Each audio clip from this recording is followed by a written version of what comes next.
तो चलिए दोस्तों बात करने वाले हैं ऑटो सेक्टर की दिग्गज कंपनी अशोक लीलैंड के बारे में।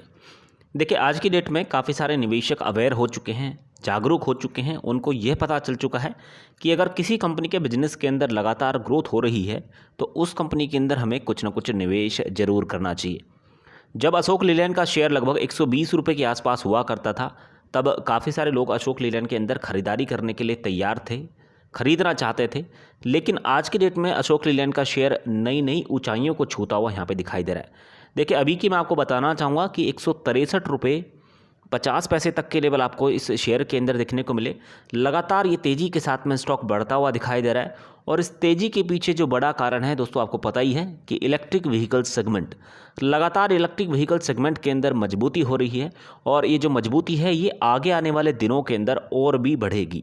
तो कहने का मतलब सिर्फ इतना सही है कि जो भी ऑटो सेक्टर के अंदर कंपनी है, इलेक्ट्रिक व्हीकल सेगमेंट के अंदर कंपनी है, इलेक्ट्रिक व्हीकल्स बनाती हैं, बस बनाती हैं, गाड़ियाँ बनाती हैं, उन कंपनियों के अंदर लॉन्ग टर्म के हिसाब से ग्रोथ देखी जा सकती है। आज की डेट में काफ़ी सारे निवेशक इस कंपनी के शेयर प्राइस को खरीदना चाहते हैं लेकिन अभी भी डर रहे हैं। तो दोस्तों मैं यहाँ पे यही कहना चाहूँगा कि स्टॉक मार्केट के अंदर मैनिपुलेशन किया जाता है, डर बैठाया जाता है और आपको ये दिखाया जाता है कि उस कंपनी के शेयर के अंदर तेज़ी नहीं देखने को मिलेगी। और अगर ये स्टॉक अब से ठीक 1-2 साल के बाद में यहाँ से दुगुना या फिर 3 गुना हो जाता है तब हम इस शेयर को ज़रूर खरीदेंगे और सिर्फ ये सोचेंगे ज़रूर कि इस कंपनी का शेयर प्राइस हमें लगभग 150 रुपये के आसपास मिल रहा था, 160 रुपये के आसपास मिल रहा था, तो तब हमने इसके अंदर खरीदारी नहीं की। तो अगेन कहना चाहूँगा कि एक कुछ ऐसी मजबूत कंपनी है कि इन कंपनियों के अंदर लॉन्ग टर्म के हिसाब से जुड़ जाइएगा। और एसआईपी, देखिए एसआईपी का ऐसा मूल मंत्र होता है कि ये हमें स्टॉक मार्केट के अंदर पैनिक वाली सिचुएशंस के अंदर नहीं लेकर जाता है। आज की डेट में हमने 160 रुपये के आसपास शेयर खरीदा, हमारे पास में इतना अमाउंट है कि अगर ये स्टॉक किसी कारण से 140 भी चला जाता है तो भी हम इसके अंदर खरीदारी कर लेंगे, 130 भी चला जाता है तो भी हम इसके अंदर खरीदारी कर लेंगे। अगर ऐसा स्मार्टली वर्क आप स्टॉक मार्केट के अंदर करके चल रहे हैं तो दोस्तों नो डाउट अशोक लीलैंड क्या और भी बड़ी बड़ी कंपनियाँ आपको आसानी से पैसा कमा कर दे सकती हैं। और यही कारण रहा है कि अशोक लीलैंड के शेयर के अंदर लगातार तेज़ी देखने को मिली है और काफ़ी सारे निवेशक इस कंपनी के अंदर बराबर एसआईपी भी कर रहे हैं। पिछले 6 महीने के अंदर 37% से ज़्यादा की तेज़ी आपको स्टॉक प्राइस के अंदर देखने को मिली। पिछले 1 साल से लगातार ये स्टॉक मजबूत हो रहा है, 32% का ओवरऑल आपको इसके अंदर तेज़ी देखने को मिल रही है। पिछले 5 साल का मूवमेंट देखें तो कोविड के बाद से ही लगातार ये शेयर तेज़ी के साथ में हम लोग को दिखाई दिया है। लेकिन इस स्टॉक ने समय बहुत स्पेंड किया है, एक ही प्राइस के आसपास काफ़ी दिन ये स्टॉक रुका और अब तेज़ी का रुझान, तेज़ी की चाल इस कंपनी के अंदर देखने को मिल रही है। अब बड़ी बात यह है कि आगे आने वाले दिनों के अंदर कितने और ऊपर के लेवल देखने को मिल सकते हैं, गिरावट हो सकती है या नहीं। देखिए स्टॉक मार्केट के अंदर जब तक आप ये सारी चीज़ें देखते रहेंगे कि ये शेयर कितना जा सकता है, हाँ ये बात ज़रूर है कि जो लोग शॉर्ट टर्म के हिसाब से काम करते हैं, बड़ी क्वांटिटी शेयर के अंदर खरीद लेते हैं, उनको ये ज़रूर डर रहता है कि कहीं ऐसा ना हो कि हमने पैसा लगाया और हम लोग इस स्टॉक के अंदर काफ़ी दिनों तक फंस जाएं। तो यही कहना चाहूँगा कि अगर आप शॉर्ट टर्म के हिसाब से भी काम कर रहे हैं तो भी कम क्वांटिटी रखिएगा, हाफ क्वांटिटी रखिएगा, अपना 1/4 कर सकते हैं, इतनी क्वांटिटी रखिएगा कि अगर इसके अंदर गिरावट होती है वापस से खरीदेगा। तो शॉर्ट टर्म में भी ये कंपनी पैसा कमा कर देगी और लॉन्ग टर्म के अंदर तो ये कंपनी बराबर मुनाफा बांट रही है।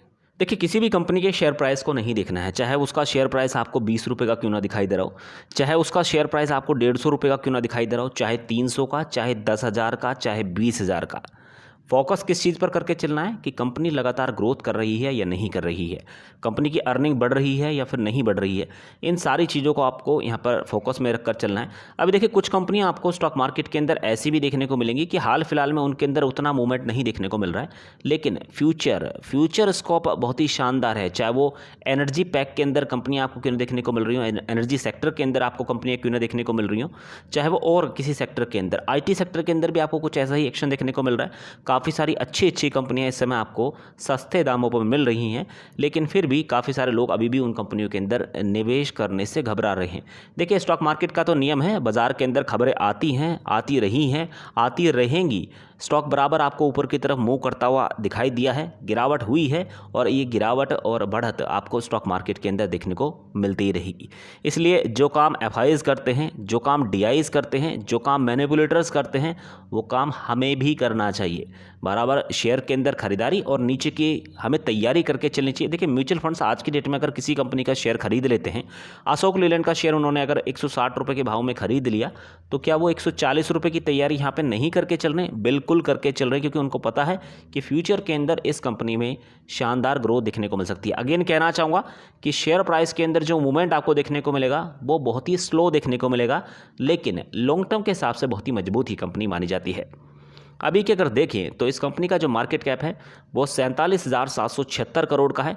अब देखिए नॉर्मल सी बात है, मार्केट कैप से किसी भी कंपनी को जज नहीं किया जा सकता है। कंपनी को अगर जज करना है तो आप एंटरप्राइज वैल्यू देखिएगा, इसमें सारी चीज़ें इंक्लूड हो जाती हैं। एंटरप्राइज वैल्यू जो बनती है market cap plus debt minus cash and cash equivalent, तो इस कंपनी का जो मार्केट कैप है वो इसके अंदर इंक्लूड किया जाता है। इसके अलावा अगर आप इस कंपनी का डेट देखें तो 24,145 करोड़ का डेट है, जबकि एंटरप्राइज वैल्यू 69,000 करोड़ से ऊपर है। इसके अलावा दोस्तों अगर आप इस कंपनी का स्टॉक पी देखें तो 626 का है। अभी काफ़ी सारे लोग सोच रहे होंगे कि पी काफ़ी बढ़ चुका है, तो हो सकता है कि आगे आने वाले दिनों के अंदर प्राइस गिरता हुआ दिखाई दिए, लेकिन दोस्तों हम लोग को पी पर फोकस नहीं करके चलना है, हमें फोकस करके चलना है कंपनी की अर्निंग पर। अर्निंग के अंदर ग्रोथ होनी चाहिए, पी आपको कितना भी देखने को क्यों ना मिलता रहे। इसके अलावा अगर देखें तो आरओसी हम लोगों को कुछ कम दिखाई देती है 6.25% के आसपास। इसके अलावा आरओई की बात करें तो 1.68% के आसपास। देखिए return on capital employed come generate कर रही है, return on equity come generate कर रही है। बाकी कंपनी कर क्या रही है, पैसा लगा कहाँ रही है, तो दोस्तों पैसा लगा रही है बिजनेस एक्सपेंशंस के ऊपर, क्योंकि आगे इस कंपनी को पता है। अब देखिए सुजलॉन कंपनी एनर्जी के अंदर कंपनी है और ग्रीन एनर्जी प्रोड्यूस करती है, तो अभी कंपनी किस चीज़ पर फोकस करके चल रही है, बिजनेस एक्सपेंशन के ऊपर, क्योंकि उसे पता है कि आगे आने वाला जो समय है उसी का है।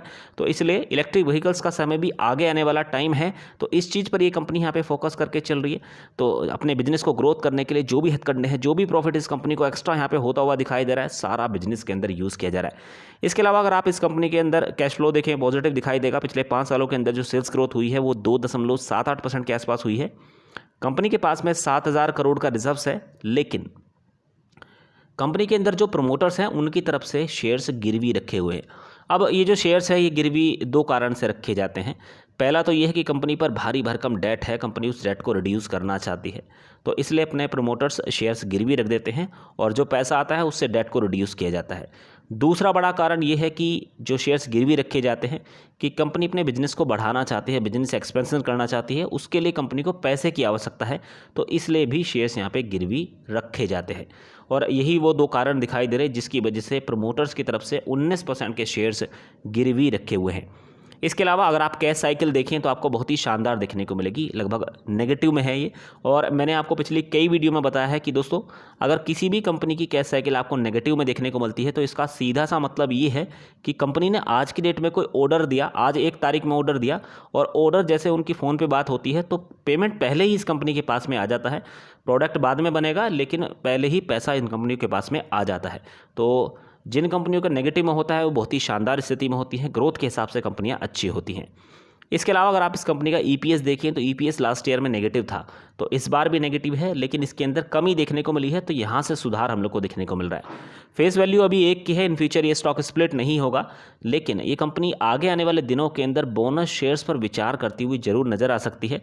देखिए ये तो कंपनी के मैनेजमेंट के ऊपर डिपेंड करता है, प्राइस के ऊपर डिपेंड करता है कि किस तरीके का शेयर है, क्या किस तरीके की अर्निंग कंपनी को हो रही है। अगर बराबर अर्निंग हो रही है, बराबर बेनिफिट आपको देखने को मिल रहे हैं, तो फिर कंपनी का मैनेजमेंट इस चीज़ पर विचार करता हुआ दिखाई दे सकता है। इसके अलावा देखिए इस कंपनी के अंदर काम करने का एक और बड़ा फ़ायदा है, वो ये है कि डिविडेंड के रूप में काफ़ी बड़ा अमाउंट हमें इस कंपनी के अंदर अब तक मिला है, आगे भी मिलता रहेगा, और डिविडेंड यील्ड 0.61% के आसपास देखने को मिल रही है। इसके अलावा इस कंपनी ने हाल फिलहाल में अपने Q1 के नंबर डिक्लेयर किए। अब देखिए तैयारी हो रही है Q2 की, क्योंकि अभी काफ़ी सारी कंपनियों के सेल्स में बढ़ोतरी हो रही है, तो जिसकी वजह से यही अंदाज़ा लगाया जा सकता है कि इस कंपनी के अंदर भी एक बड़ा बूम देखने को मिल सकता है। इसके अलावा एक बड़ी खबर इस कंपनी के अंदर हम लोग को लेटेस्ट देखने को मिल रही है, और उस खबर का भी पॉजिटिव इंपैक्ट हमें शेयर प्राइस के अंदर देखने को मिल सकता है, तो वो खबर भी मैं आपको आगे बताऊँगा। अभी देखिए अगर आप जून 2022 की बात करते हैं, यानी कि Q1 की, तो 8,470 करोड़ की सेल्स इस कंपनी ने की। सेल्स अच्छी है, लेकिन क्वार्टर ऑन क्वार्टर बेसिस पर गिरावट के साथ में है, लेकिन जब हम ईयर ऑन ईयर बेसिस पर कंपेयर करते हैं तो सेल्स डबल हो चुकी है। ईयर ऑन ईयर बेसिस पर सेल्स डबल। इससे पहले देखें 2020, ठीक है, 1 साल पहले की बात करते हैं, तो वहाँ से भी इसके अंदर तेज़ी देखने को मिल रही है। यहाँ पे अगर आप कंपनी के ऑपरेटिंग प्रॉफिट को देखेंगे तो 336 करोड़ का ऑपरेटिंग प्रॉफिट पिछले साल था, अभी 770 करोड़ का हो चुका है। कंपनी के मार्जिन भी यहाँ पे बढ़ते हुए दिखाई दे रहे हैं, यहाँ भी मजबूती है, लेकिन क्वार्टर क्वार्टर बेसिस पर अभी भी शिथिलता आपको इस कंपनी के अंदर देखने को मिलेगी।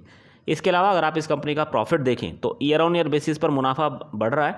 पिछले साल तो नेगेटिव में था, इस बार पॉजिटिव है। क्वार्टर क्वार्टर बेसिस पर प्रॉफिट गिरा।